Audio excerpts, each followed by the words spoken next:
Nate with Pulse PEMF and PulseCast live at the Biohack Conference. And I am joined by Laurent, and he is a filmmaker who has been working diligently to spread the good news of this longevity movement that's happening on the earth right now. We're going to get into that in just a minute. Thank you so much for taking time My out of your pleasure. Thank schedule. you, Nate, for having me. I really appreciate it. And so, has the conference been so far? Well, It's a lot, right? what it is, and I attend a lot of longevity biohacking conferences, health and wellness conferences in general, and this one in particular, I think, in my opinion, raises the bar. The overall energy of the conference is fantastic. It's very well designed with a lot to explore on different floors, but it's kind of nice. The layout is actually kind of nice. It's not all concentrated in an area. Every area is busy, and they kind of themes, different areas, different Yes. themes. I like that. The party last night was amazing. They really are doing a great job, and I like the fact that there's a good mix of consumers, like people who are just biohackers or people who are just interested in technology to improve their health and practitioners. There's a good mix. Yes. There's both. I like that. And this is really feels like the cutting edge. So that's probably very inspiring for you Well, in totally, your work. 100%. So I've been in that space of health and wellness for a very long time.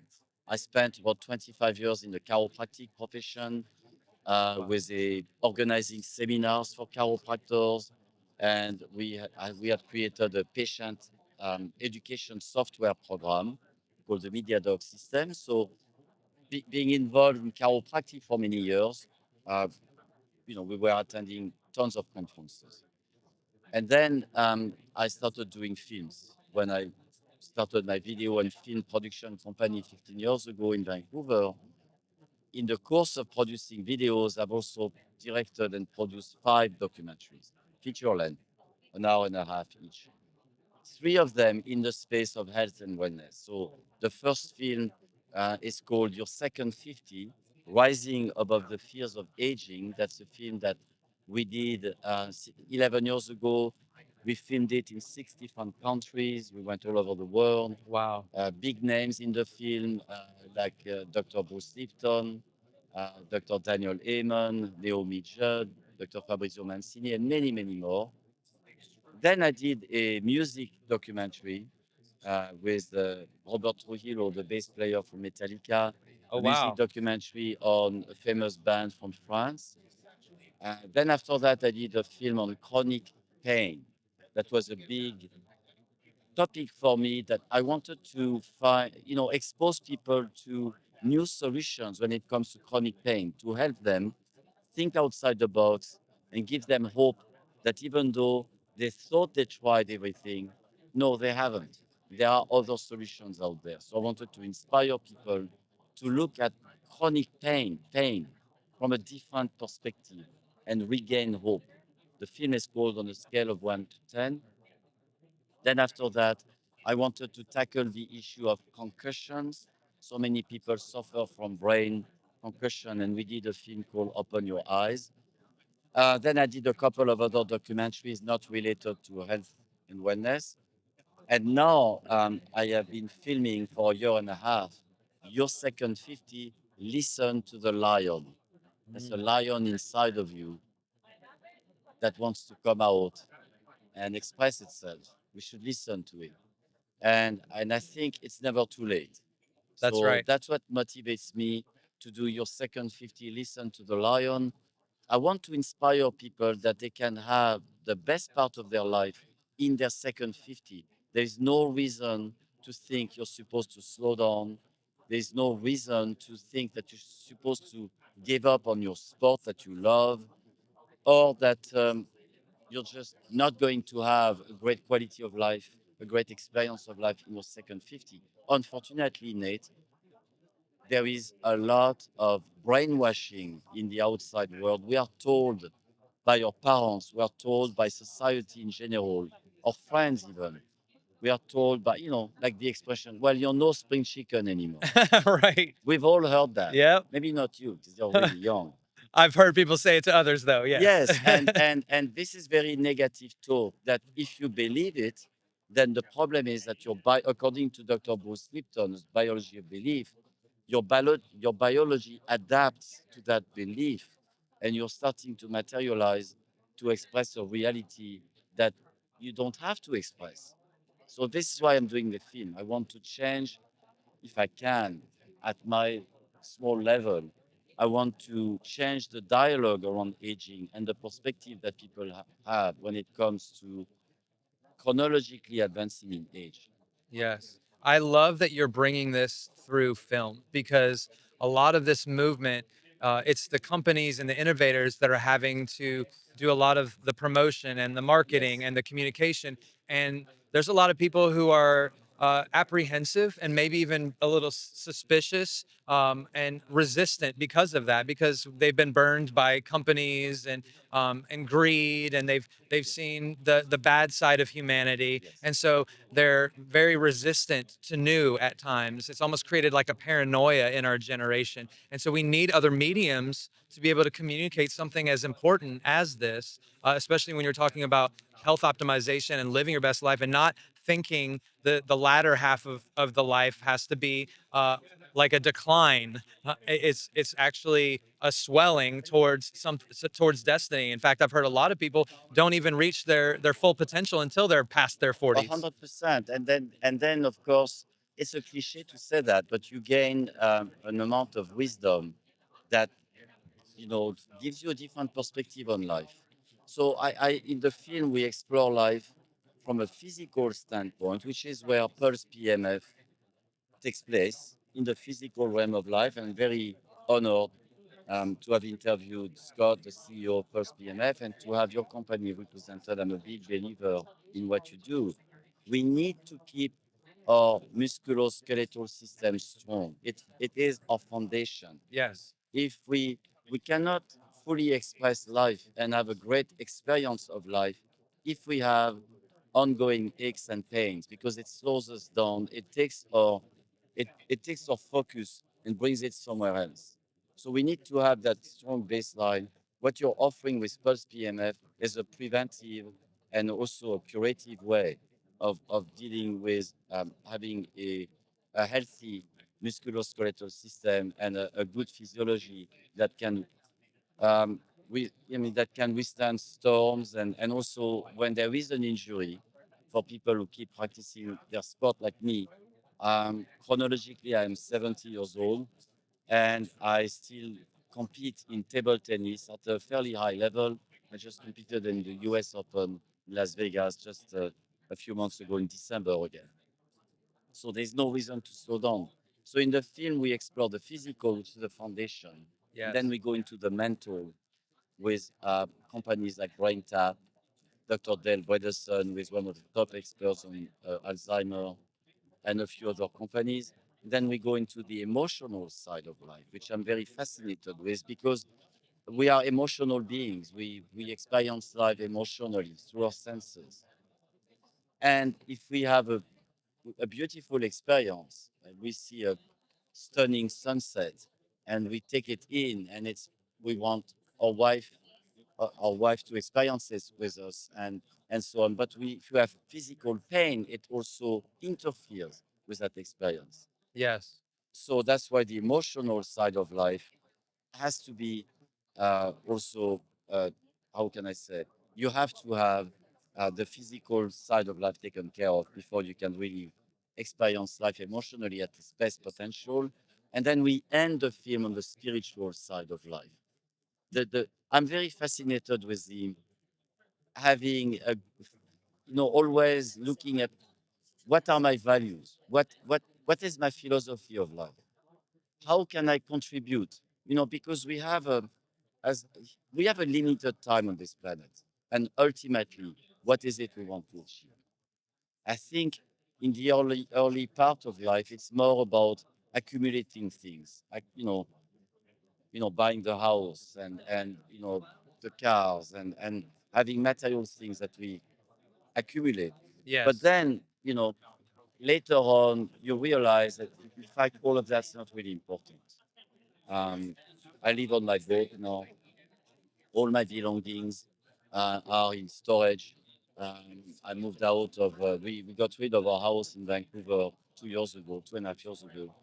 And I don't miss, I thought I would really missing my things. I don't know when we are going to buy another house. It's not important. Right. I enjoy my life the way it is. And I think we place too much importance on the material side of things, whereas we should look more into maybe a more spiritual or philosophical aspect when it comes to life. So you've been filming for a year and a half. And how much longer do you have before this project is over? So it's just another month of filming, and after that, about 3 to 4 months of editing. It's typically where it lands. Okay. And Yeah. you're going to be just locked in, focusing on that. And then what do we have as a release date yet? So Proposed? we are planning to release to have the first event in Miami on November 3rd, I believe, or 4th. It's either the Friday night or the Saturday night at the Biohackers World event. Okay. They have committed to show the film at their event. We are accumulating dates of film screenings with various events. Longevity events, biohacking events, chiropractic events. The film will also be available through some channels online, and we will also show it in some theaters. But when we show a film in a theater, we always create an event around it. So That makes usually sense. between 5 p.m. until 11 p.m., we usually invite some partners slash vendors. We have the film, we have cast members, we speak from the stage. So it's an experience. Right. That's what we are trying to do. The idea of the film is to really start conversations with people. And when you can meet people in person, when you do a physical event, which is the benefit compared to online, just online, do a physical event, you create a dynamic where people start talking to each other. That's There right. is there is a dynamic because we are all experiencing the film together at the same time. I also have a comedian in the film. His name is Andy Huggins. He's called the king of one-liners. Guy is amazing. He's got millions of views on YouTube. He makes fun of his age. He's in his 70s, and he makes fun of that. And so he comes back in the film several times because I believe that ultimately we should not take life too seriously, mate, because we won't get out of it alive. Right. So it's good to have some humor. Laughter So is it's nice when medicine. you see in the film everybody is laughing together. You create that bond. When the Yes. film is over, we have discussions, and Wow. it's very dynamic and engaging. It really is an experience. It's not, Yes, and I love that with the medium of movies and documentaries, people won't show up for a lecture necessarily. Some really passionate they might people will, but a for lot a of people will film. show up for a film. They'll show up for a Yes. movie, and it becomes a teaching tool. Yes, especially if you're targeting an audience that identify when we mention your second 50, people over 50 or nearing 50 really identify with that title. They know that 50 is a bit of a reminder that time on this planet is not eternal. We we come and go. And when you reach 50, you realize, maybe I should think deeper about what it is I really want to do with the rest of my life. So it's an artificial number, but it is a time maybe to reflect. I Yes. don't think it happens at 40. And really, maybe it doesn't really happen at 50. I think it's nearing 60 that it really happens. When we talk about um, midlife crisis. I think it happens closer to 60, potentially with most people, even though it's past midlife, obviously. But I think it's more than. But 50 is a good marker where people kind of take stock, and because often when you reach 50, you go through divorce, you may lose your job, lose your business, think about starting a new business. There can be big traumas associated with that age. Because in the beginning, your 20s, your 30s, you build a family, you get married, but sometimes later on, problem happens, and at 50, it's often around that time that these problems As arise. as you've been developing this movie, I'm sure you've learned a lot, and it's probably changed you a lot. What are some of those groundbreaking moments, those revelations that as you've been creating and filming, what has been changing in you? Well, it's like always for me, it's the people I meet. For me, it's all about relationships with people. It's the people I meet, that the relationship I develop with these people that really nourish me, reward me, the connections we create.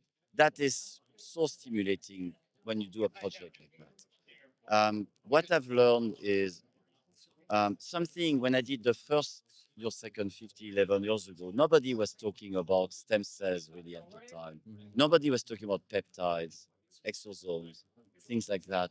So I've learned a lot about that space of stem cells and peptides and how powerful they are. And I've also discovered some really cool technologies. I mean, your technology is one of them. I had experience before. Of course, having spent so many years in chiropractic, I had many opportunities to lie on a PMF mat, but I had never experienced it to the level that Pulse PMF took it. So it's really cool to for me to discover new technology. It's really important. And then um, I just love the creative process. So I've, I'm innovating. I'm bringing a few things that I've never done with other films, and we'll see. I'm stimulated by the creative process. It really keeps me going. Yes. And even though it can be exhausting, traveling like I've been traveling, I've driven 60,000 miles in Wow. 1 year. Wow. Traveling to all these locations, filming. After this trip to Austin, I'm going to be in Los Angeles filming Tuesday, Wednesday, and then from Los Angeles, then I'm going to be in Whitefish, Montana, then back to Vancouver. It's been, 3 weeks ago I was in Florida, Atlanta, so it's been all over the place, and it's Wow. also wonderful because I like to drive and I like to discover the countryside and the people and cities and towns I had never gone through, and beautiful nature, because nature is very important for me. And nature plays a big role in the film. The film is not a collection of talking heads. I try to make it more of an experience where music, a beautiful soundtrack, music, nature, gorgeous visuals that stimulate people's imagination and get them to connect with the film, not just intellectually, but emotionally as well. Storytelling is so important, and that as a Yes. filmmaker, you've probably learned a few tricks along the way. What is something that you could share with our viewers about how to tell a good story? Ah, that's a good question because, yes, it all starts by telling a story. How to tell a good story? Well, first of all, you have to identify what a good story is. The way I like to do it when I do an interview like you're doing with me right now, I always try to find out why people do what they do today, what took them on that journey. And The what I why. realized, Nate, is very often if we don't pay attention, but then we reflect on it later, it's an event that appeared to be insignificant at the time. And maybe that's how to start telling a good story. Recalling an event that appeared to be insignificant. And it could be as simple as one day somebody said something to you. And then later on, you realize that what this person said one day set you on the path that you're on today and made you make that decision that transformed your life. So it could be something somebody said, it could be somebody you meet, Yep. it could be an event that happens in your life.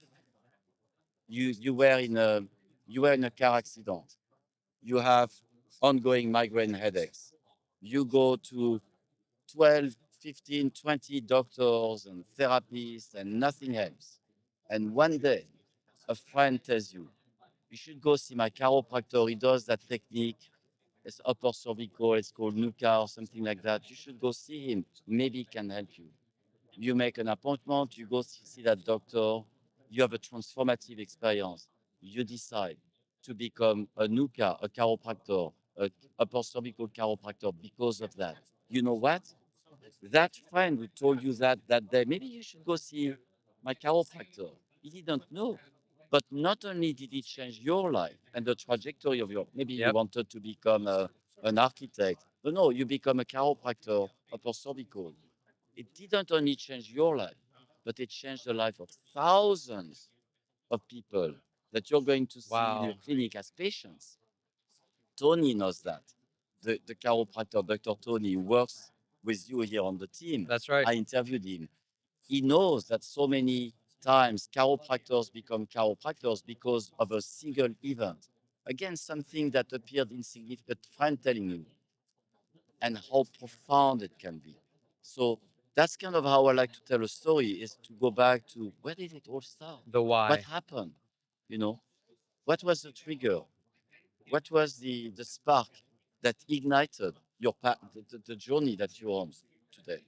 What was the event that made you become a filmmaker? Ah, I love that. And on that note, I'm opening the film, the latest film, with a quote from BJ Palmer, who was the developer of chiropractic. Yes. So BJ said one day, we never know how far reaching something we may say, think, or do today will impact the lives of millions tomorrow. Wow. So what happened with me is I always wanted to be a filmmaker.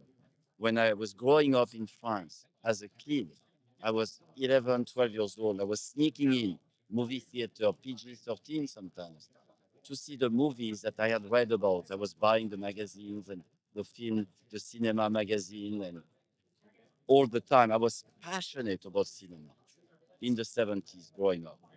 And I wanted to be a film director. I wanted to go see Ingmar Bergman, the famous Swedish director, on his island of Faroe and visit with him. I never did, but I wanted to do that. And then I moved to Canada when I was 29 years old. I became a business entrepreneur, and I buried that drive, that passion I had to become a filmmaker. It took my business to collapse, my chiropractic company to collapse in 2009, at the end of 2000, because of the recession. And for me to have to reinvent myself and start a video production company a few months later, 2, 3, 4 years after that, meeting the author of the book Your Second 50 by coincidence. Of course, it was not a Of coincidence, course. but we met at an RV dealership. We had a friend in common, and something happened. And that night, we went for dinner at in a restaurant called the Cactus Club in Calgary, and we decided to make a movie from his book. That's 11 years ago.